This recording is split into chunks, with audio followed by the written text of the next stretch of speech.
gentlemen, ladies and gentlemen, ladies and gentlemen, for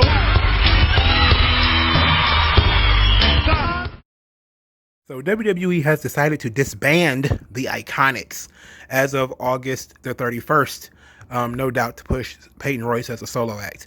So this video is going to be about the rise and fall of the IIconics, which is actually one of the most over female acts of the WWE, especially in 2019, which was pretty much the only year they were active.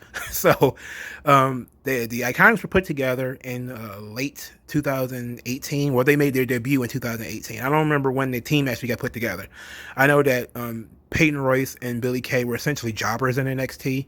They weren't really doing anything. They almost never won, but they were becoming more humorous. They were showing a lot of personality. They were being really annoying with the iconic and, you know, the pose and everything.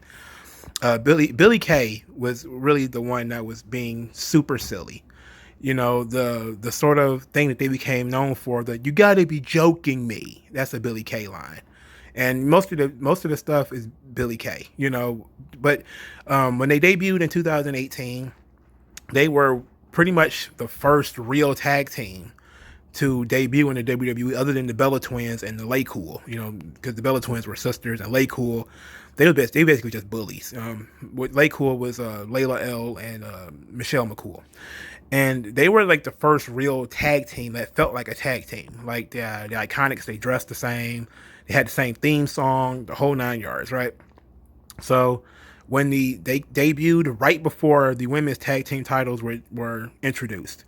And people thought, okay, the IIconics should become the first women's tag team champions because they're a real tag team.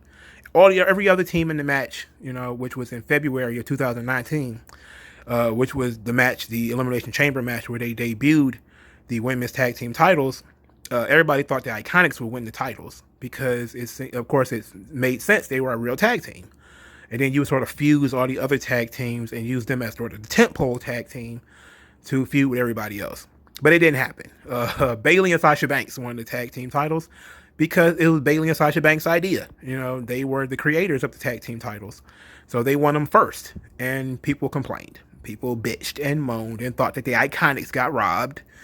And which I can't complain. I mean, the IIconics were probably the most over team at the time, and they were the only real team at the time. You know, I think the other teams were like Naomi and Carmella and Tamina and Nia Jax. I think they actually might be related, so they might be like a kind of a team. But the IIconics felt like a real team. They were humorous, they were fun, they were funny. And then WrestleMania took place, WrestleMania 35, and the IIconics won the tag team titles, and everybody was happy. And because it felt normal. And then, of course, this led to the meltdown of Bayley and Sasha Banks, which is what led to Sasha Banks disappearing for months and months and months in 2019, as she had, I guess she had a meltdown or something like that. That was publicized by Ryan Satin, and he's been apologizing for it ever since. In any event, the IIconics were tag team champions for about 3 or 4 months.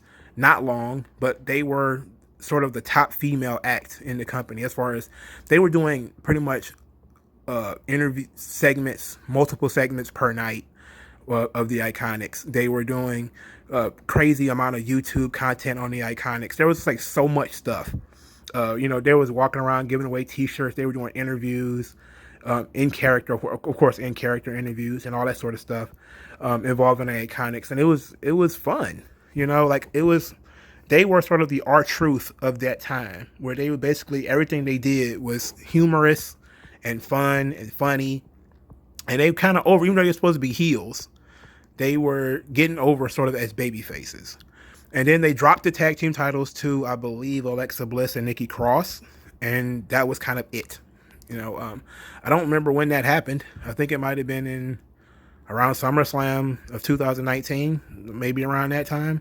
Because they won the titles in April, so maybe about August they lost the titles. And then they didn't really do much of anything. And then they sort of floundered because Australia was on fire. Now, both of these girls are from Australia. So Australia was on fire. Both girls had to leave. They were gone for months as they dealt with all of the fire damage in Australia and making sure their family was okay and all that sort of stuff.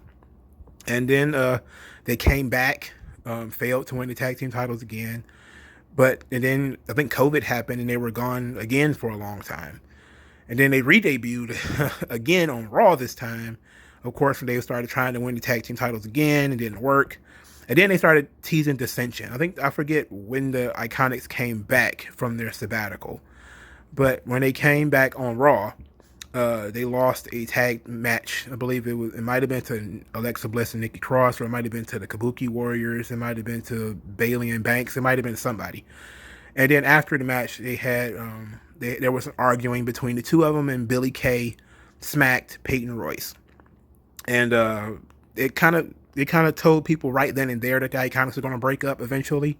But they didn't do anything more with it after Billie Kay sort of apologized and said she was sorry. She got a in over her head and everything, and that was kind of it. They didn't do anything for months. That kind of sort of slid out of the tag team title picture, and out of nowhere, they kind of started just being bullies to Ruby Riott, who was returning from injury and all that type of stuff, and she was kind of floundering, not doing anything, and that led to the feud with the Riott Squad. And then they lost to the Riott Squad on the Payback kickoff show.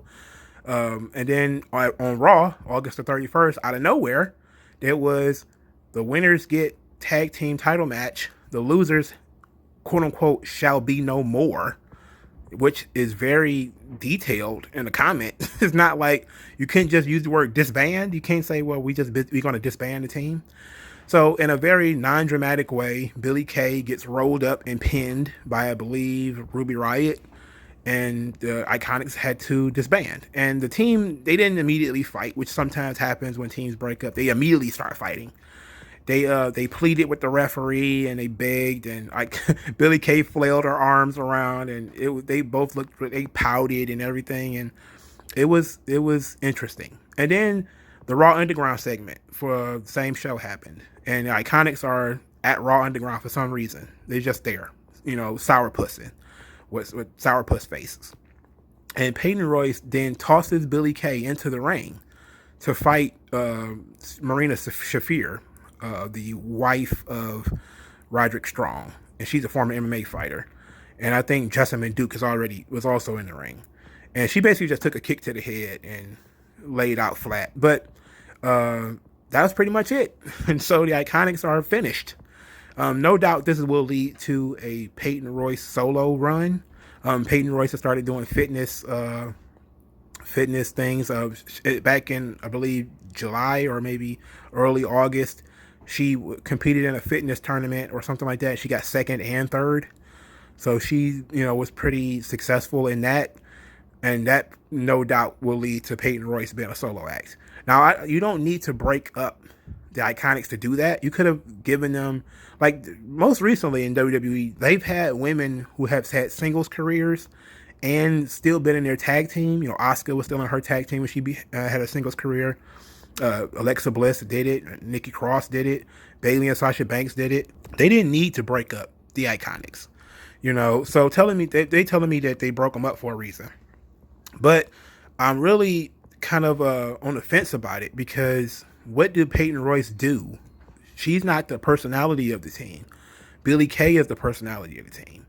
So even though they're trying to probably elevate Peyton Royce, I think what's going to end up happening is you're going to probably end up with Billie Kay being more over as a female jobber that is incredibly charismatic. And even though she can't work for shit, she has a good personality. And it's going to be weird. And it almost always happens sometimes. Well, I'm not going to say always, because it doesn't always happen. But it happens a lot that the person that they want to push is not the person that they really want to get over. Like when they broke up Crime Time, right? They tried to push Shad Gaspard, but Shad wasn't the personality of Crime Time. JTG was. So no matter how many times they had Shad beat up JTG, the only person he could really beat up was JTG, because he couldn't get over beating up anybody else. And they kind of did the same thing with Sonya Deville and Mandy Rose, where they would just have Sonya Deville just repeatedly beat up Mandy Rose, because it was almost seemed like they couldn't have Sonya Deville feud with anybody else. And that's also a weird, thing about them breaking up the Iconics, because they just broke up Fire and Desire. So why break up another tag team? It just doesn't make any sense. You need tag teams for your tag team division. what's the purpose? And now your tag team champions are on Raw. You know, Baszler and Nia Jax are on Raw. You did not need to break up the IIconics. They need opponents. You know, and I get that the IIconics are kind of they kind of run their course as far as being comedic is concerned, but that's where you switch. You flip the switch and you have them do something different. You have them be a little bit more deadly, a little bit more serious. You change the act, not you change, you get rid of the act. It just doesn't make any sense. But I think it's going to end up shooting them in the foot, because as much as Peyton Royce can work and I'm not sure how she's going to do by herself. And I'm not even sure that they're going to break them up officially. They're officially going to be broken up when they fight. That's kind of how tag teams work, because the Hart Foundation, they didn't fight immediately. Brett just kind of drifted away and started doing his own thing.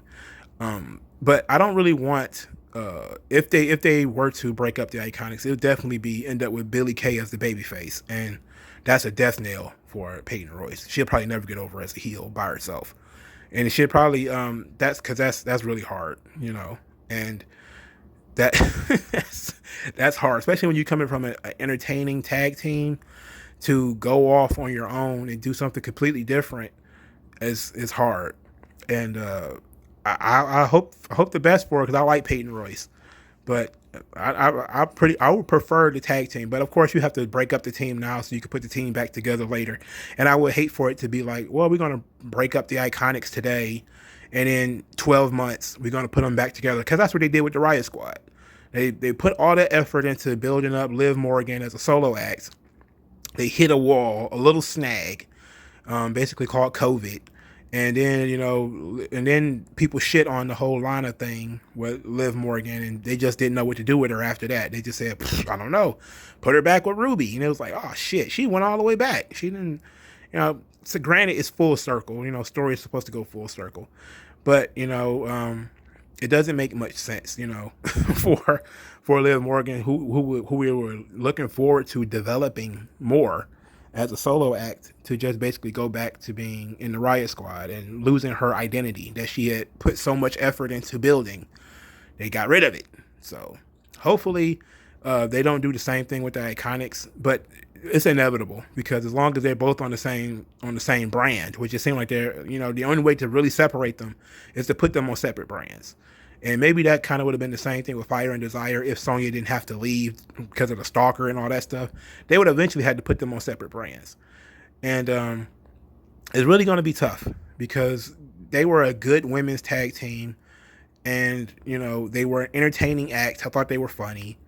Yes, I thought they were getting a little old, a little stale, but WWE just has a thing where they just get in a rush to break up tag teams, like they did with Enzo and Cass. Like they broke up Enzo and Cass. They weren't even on the roster a year. Like, it was ridiculous. Like, they break up tag teams just way too fast. Like, you don't let people enjoy the fucking tag team, Like, that's why they have no tag team division anywhere. That's why the Street Profits wrestle the same people every week, because they don't have a tag team division, because they keep breaking up fucking tag teams. They literally just broke up Fire and Desire not too long ago. Even though I think they've been broken up for maybe a couple of months now. But literally, you just broke up a tag team. You thrown together Baszler and Jax. That makes no fucking sense. You don't have to put together one team and then break up another one. And now you got Natty and Lana. Lana? Come on, man. Lana's one of the worst. Lana's the worst, dog. I get it. I get that Asuka needs opponents, but you could have had Peyton Royce and Billie Kay wrestle Asuka as solo acts with the other one in the corner. And you could have did, the personality stuff, and it would have been good, man. But we got to say goodbye to the IIconics, and they'll be fighting in 2 weeks or some shit like that, because that's what WWE does. But what do you guys think about the breakup of the IIconics? Do you even care? Sometimes people don't even care about this stuff. But the IIconics were funny. They were fun, and we're not allowed to have nice things. So I'll talk to you guys later.